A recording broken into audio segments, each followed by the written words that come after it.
First ever factory outlet Mukunda jewellery KPHB Kothapet Khammam Somajiguda Hanamkonda. నమస్తే అమ్మా. నమస్తే తల్లి. కమెంట్ బాక్స్ లో కొన్ని ప్రశ్నలు మీ వీడియోస్ కింద సేకరించి పెట్టారనమాట. అంటే కొంచెం మీనింగ్ఫుల్ వి, తనతో పాటు పెట్టిన వాళ్ళతో పాటు చాలా మందికి కూడా ఉపయోగపడతాయని. సో అందులో ఒక ప్రశ్న ఏంటి అంటే, లైక్ హస్బెండ్ అండ్ వైఫ్ కలిసిన తర్వాత మీరు ఇదివరకు కూడా కొన్ని వీడియోస్ లో చెప్పున్నారు, స్నానం ఆచరించాలా, నెక్స్ట్ డే పూజ చేయాలంటే తలస్నానం చేయాలా, అభ్యంగన స్నానం చేయాలా అని చెప్పి. ఆ తర్వాత జనరల్ గా కూడా నైటే కాకపోయినా డేలో ఎప్పుడైనా హస్బెండ్ అండ్ వైఫ్ కలిస్తే కనుక ఆ తర్వాత కూడా స్నానం చేయాలా, ఆ తర్వాత తన ఏదైనా మంత్రం కానీ లేదంటే ఏదైనా శ్లోకాలు కానీ దైవానికి అసలు పగలు కలవడం అనేది సరైన పద్ధతి కాదు. ఆధ్యాత్మికంగా పాల్గొనవచ్చు. ఆధ్యాత్మికంగా కాదు, అసలు మామూలు లెక్కగా ప్రకారంగా కూడా ఏ రకంగా చూసినా అది తగినటువంటి పద్ధతి కాదు. ఓకే, నాట్ టెక్నికల్ గా, అసలు ఐ మీన్ సైంటిఫికల్ గా కాదు, ఎట్లా కూడా కాదు, it's not correct. Okay, so దీనికి మీరు ఏం చెప్తారని? అంటే చేసిన తర్వాత ఆధ్యాత్మికంగా ఏమన్నా చేయొచ్చా? ఆధ్యాత్మికంగా ఏమైనా చేయొచ్చా? అసలు తల స్నానం ఆచరించాలా? కొన్ని మతాల్లో నాకు కూడా తెలిసింది ఏంటంటే, ఒక పర్టికులర్ మంత్రం ఏదో ఉంటుందంట, లైక్ శ్లోకం వాట్ ఎవర్ వాళ్ళ భాషలో, అది అనుకొని తలస్నానం కంపల్సరీగా చేస్తారంట. Beat any time of the day. మనకు అంత స్ట్రిక్ట్ రూల్స్ ఉన్నాయని నాకు తెలీదు, బట్ కిచెన్ లోకి అయితే డెఫినెట్ గా స్నానం చేసి రావాలి అన్నది అంతవరకు. మనకి అట్లాంటివి ఏం లేవమ్మా. ఫస్ట్ ఆఫ్ ఆల్ అంత మనవన్నీ కూడా ప్రతిదీ సైంటిఫిక్ గా మనకు ఒక పద్ధతి చెప్పారు. అసలు వివాహం అన్నది ఒక సంస్కారం. భార్యాభర్తలు కలవడం అన్నది సంతానం కోసం, ప్రజాయై గృహమేధినాం అన్నారు.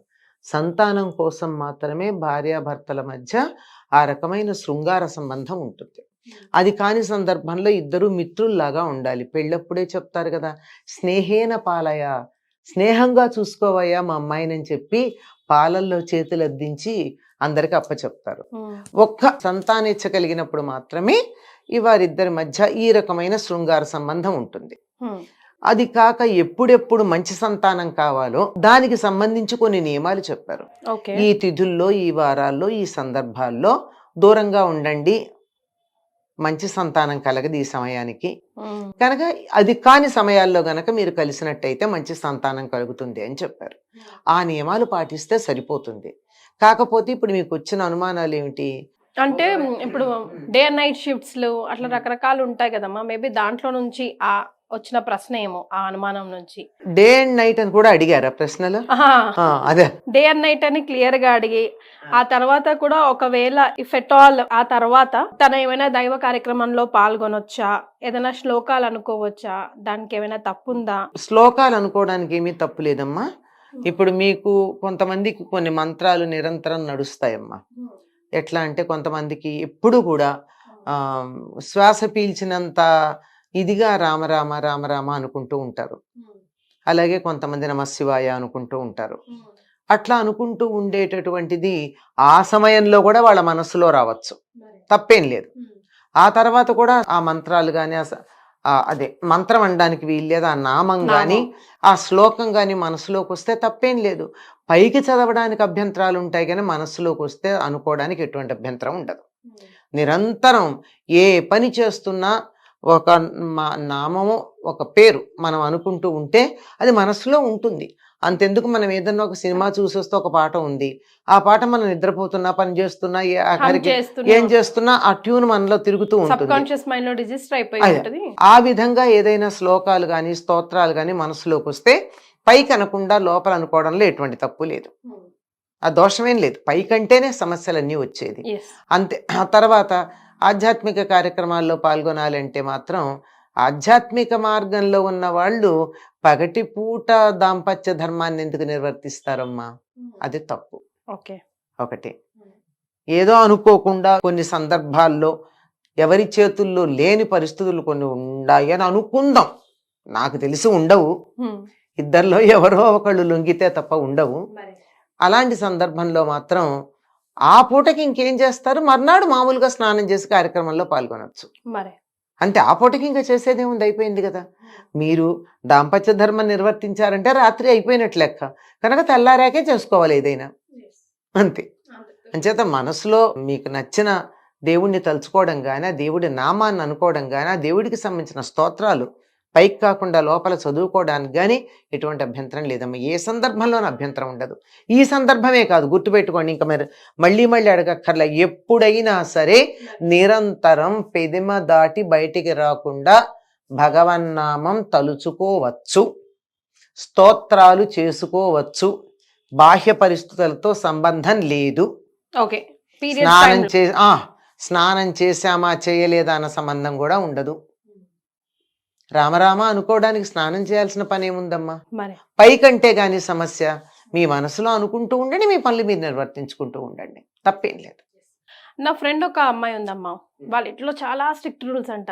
అంటే తన ఎలా ఇబ్బంది పడుతుంది అంటే, నేను తలస్నానం చేశాను వచ్చాను నెక్స్ట్ డే బయటికి అంటే ఇద్దరు పీరియడ్స్ లో ఉందా అన్నది ఇంట్లో వాళ్ళకి కన్ఫర్మేషన్ అదొకటి, లేదా నైట్ భార్యాభర్తలు ప్రైవేట్ టైం స్పెండ్ చేశారు అని అన్నది.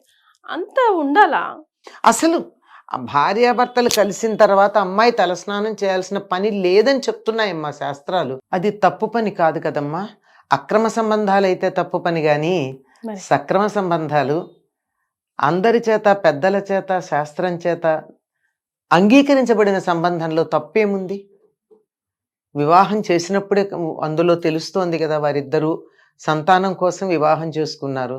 సంతానం కావాలి అంటే ఏం చేయాలో తెలియని వాళ్ళు ఎవరున్నారు కదా.